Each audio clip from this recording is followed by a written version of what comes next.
kita mulai dari kalimat ta'awudzal basmalah 1, 2, 3.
Oke, berzikirlah dengan menyebut nama Allah. Dengan zikir hati kita akan merasa apa? Tenang. Kalau kita habis berzikir hati kita gelisah atau tenang? Tenang. Berzikir hati kita akan menjadi tenang. Apa aja sih kalimat-kalimat zikir itu?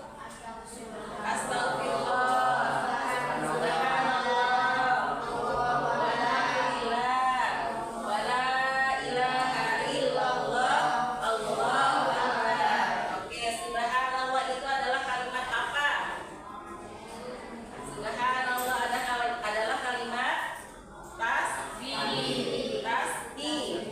Alhamdulillah adalah kalimat tahmid.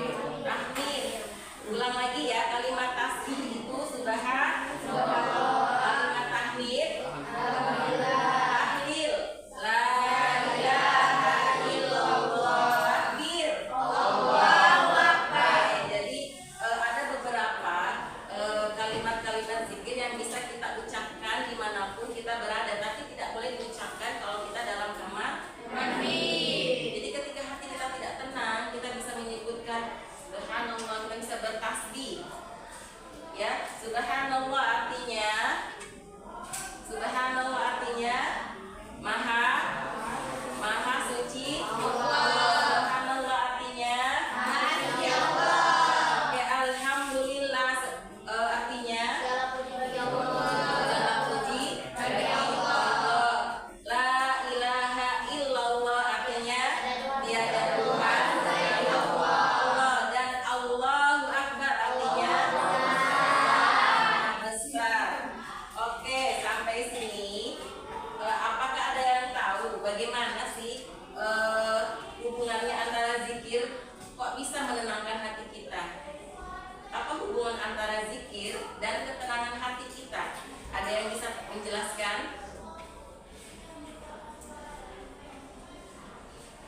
Oke, zikir itu adalah sarana langsung untuk mencapai ketenangan batin dan jiwa. Dengan mengingat Allah, kita akan lebih merasa dekat dengannya dan secara otomatis akan menghilangkan segala macam kecemasan, kegelisahan yang ada dalam diri kita.